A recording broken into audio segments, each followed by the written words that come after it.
Isso aí, pessoal. Vamos continuar aqui a falar de divisão celular. Essa é a parte 2. E a gente tinha parado na prófase, né? A última coisa que eu tinha falado era a prófase. Agora a gente vai para a fase seguinte, que é a metáfase. A primeira coisa que você tem que lembrar da metáfase é a condensação máxima dos cromossomos. É quando os cromossomos assumem a sua formação máxima, seu espessamento total. Então você tinha um cromossomo, já pode chamar de cromossomo fino lá na prófase, agora ele está mais espesso na metáfase. Tá? Para os quatro cromossomos isso. Tá? Só que, além disso, existe um outro processo, um outro evento que é muito importante na metáfase. Na verdade, é o principal evento da metáfase, que é a formação da placa equatorial. A placa equatorial é essa disposição dos cromossomos. É a forma como os cromossomos estão organizados na célula, bem no centro da célula, no equador da célula. Assim como tem o equador do planeta, no equador da célula. A referência é essa. É inclusive a formação da placa equatorial enfim, ajuda a dar o nome para essa fase. Por quê? Meta de metáfase, né? Significa meio. E aí, cuidado, não é a fase do meio, porque são só quatro, né? Então não tem fase do meio. Mas esse meio a que ele se refere é o meio da célula. É uma fase da mitose que ocorre algo muito importante no meio da célula. O que é esse algo importante a que ele se refere? É a placa equatorial. Então você tem a placa equatorial sendo formada. O que é a placa equatorial? São os cromossomos postados nessa posição, no equador da célula. Além disso, existe uma estrutura na célula chamada centríolo.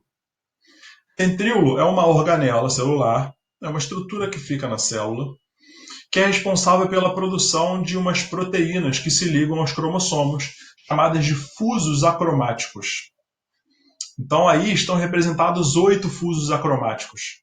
Eles são produzidos nos centríolos e se ligam aos cromossomos, se prendem aos cromossomos através do centrômero deles, do centrômero dos cromossomos. Então repara, o cromossomo azul, ele tem 2 fusos acromáticos presos a ele. Um vindo do polo norte da célula e outro vindo do polo sul da célula. E a mesma coisa acontece com os outros 3 cromossomos. Então, falou em metáfase, meta significa meio, acontece alguma coisa importante no meio da célula, placa equatorial. Isso é a metáfase. A fase que vem depois da metáfase, a anáfase. Esse ana, radical, significa separação. Então é uma fase em que ocorre a separação. Alguma separação muito importante vai acontecer. Essa separação é a separação das cromátides irmãs. O que são cromátides? Uma cromátide é um braço de um cromossomo. Quando um cromossomo tem 2 braços, o cromossomo é chamado de cromossomo duplo, e cada uma das cromátides é classificada como cromátide irmã uma da outra. São cromátides irmãs. Elas são iguais. Você se lembra que na fase S da intérfase ocorreu a duplicação do DNA? Eu tinha uma molécula de DNA e passei a ter uma molécula dupla, uma cópia. Essa é a cópia. Então você tem aí 2 cromátides irmãs. É o nome que se dá às cromátides de um mesmo cromossomo. As cromátides irmãs vão ser separadas na anáfase. Então eu tenho um cromossomo azul que teve as suas cromátides irmãs separadas. Uma cromátide irmã está indo em direção ao Polo Norte pelo encurtamento do fuso. O fuso está encurtando e aí está puxando a cromátide para o Polo Norte. E a outra cromátide irmã do cromossomo azul vai para o sul, para o Polo Sul, porque o fuso acromático está encurtando e está puxando a cromátide para o Polo Sul. Se você reparar, no formato da cromátide ficou diferente. mas é só uma questão mecânica. Se eu puxo pelo centro, se eu puxo pelo centrômero, as extremidades vão depois. Então o cromossomo está assim, se alguma força é feita pelo centro, o centro vai primeiro e as extremidades vão depois. É só uma questão mecânica. Claro que para isso acontecer, o centrômero teve que ser duplicado, porque eu tinha um cromossomo só, um centrômero só com duas cromátides irmãs. Para que uma cromátide vá para um lado e a outra cromátide vá para o outro, o centrômero, que é a região central que une as duas cromátides, tem que se duplicar para ter um centrômero em cada novo cromossomo que está surgindo. Então fica atento a isso. Mas pensou em anáfase, ana significa separação das cromátides irmãs. Se acontece com o cromossomo azul, vai acontecer com os outros três também. Uma cromátide irmã é puxada para o polo norte, a outra cromátide irmã é puxada para o polo sul. Isso é a anáfase. Fase seguinte, telófase. Telófase, um dos eventos, uma das formas de você lembrar os acontecimentos da telófase é o radical telo. Telo significa final, fim. Então é a fase final, é a última. O que mais chama a atenção no desenho da telófase é a citocinese. Cito significa célula, cine significa movimento. Então é um movimento da célula. Que movimento específico é esse da citocinese? É o estrangulamento da membrana plasmática. Você acompanhar as setas e essa membrana continuar indo em direção ao centro, quando ela se fundir, ela vai formar duas novas células, uma para cima e uma para baixo. Isso é a citocinese. Aí, uma vez entendida a citocinese, eu costumo dizer que tudo que acontece na prófase acontece o oposto na telófase. Porque se a prófase é a primeira fase, está preparando a célula para continuar a divisão, a telófase está preparando a divisão para terminar e voltar para a intérfase. Então, se a carioteca lá na prófase desapareceu, na telófase a carioteca reaparece. Se o nucleolo desapareceu lá na prófase, na telófase o nucleolo reaparece. Se os cromossomos estavam começando a se formar na prófase, eles começam a se desfazer na telófase. Então, o cromossomo que era espesso, como está embaixo, fora das células, agora passa a ser um pouco mais fino, porque ele está se desenrolando para voltar a ser uma molécula fina, que é o que precisa acontecer na intérfase. E a telófase é a preparação para o fim da divisão e para o início da intérfase, para voltar à intérfase. Então, isso é a telófase. E assim a gente acaba a mitose. Só que, além da mitose, existe também a meiose. É outra forma de divisão celular. É outro tipo de divisão celular. Como eu falei, das 4 funções da divisão celular, a mitose tinha 3. A única função que sobrou para a meiose foi a reprodução. É a produção de células para gerar novos indivíduos. A meiose ela ocorre nos órgãos reprodutores, tanto de animais quanto de vegetais. Só que nos animais, a meiose gera gametas. Nos vegetais, a meiose gera os esporos. Mas, de qualquer forma, a função desses dois tipos de células é reproduzir, é gerar um novo indivíduo. Resumão da meiose. Uma célula vai originar, em vez de 2, como era na mitose, vai originar 4 células. Se eu estiver falando da espécie humana, eu tenho 46 cromossomos e no final eu vou ter células com 23 cromossomos, com a metade. Vai dividir ao meio o número de cromossomos. Por isso que eu botei o vermelho lá no título, meiose. Para você se atentar a esse detalhe, para te ajudar a lembrar. A meiose divide o número de cromossomos ao meio. Então, se eu estou falando da espécie humana, se a célula que começa a meiose tem 46 cromossomos, as 4 células que ela vai gerar vão ter 23 cada uma.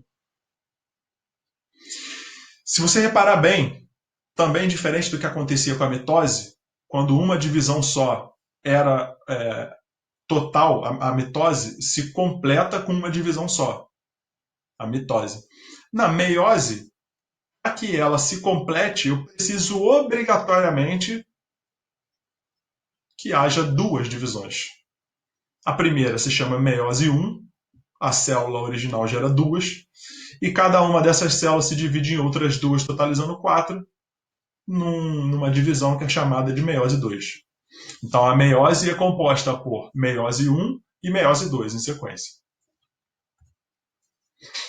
Então, meiose 1, aspecto geral da meiose 1, é a primeira divisão da meiose. Então eu tenho uma célula que vai transformar em duas.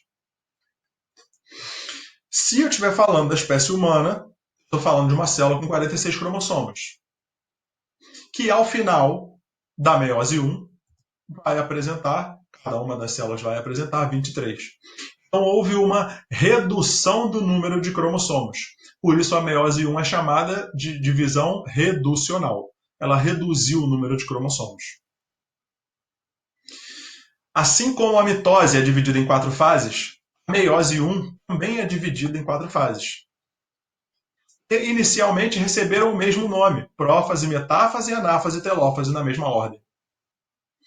Só que para que haja uma diferenciação, como o nome da divisão geral é meiose 1, foi acrescentado o número 1 ao lado de cada uma das fases. Então, a prófase da meiose 1 se chama prófase 1. A metáfase da meiose 1 se chama metáfase 1. E a mesma coisa para a anáfase e telófase. Então presta atenção, porque se tiver escrito só prófase, a referência é a mitose. Se tiver escrito prófase 1, é da meiose 1, obrigatoriamente. Fica atento com isso. Vamos começar a meiose 1 pela fase inicial. Primeira, lembra? Prófase. Muitas semelhanças, tanto que o nome é o mesmo. Então, desaparecimento da carioteca, assim como acontecia na prófase. Desaparecimento do nucleolo, assim como acontecia na prófase, lá da mitose. Formação dos cromossomos. Só que aqui, os cromossomos já terminam de se formar na própria prófase 1. Lá na mitose, começava na prófase 1, mas só terminava na metáfase. Na meiose 1, não.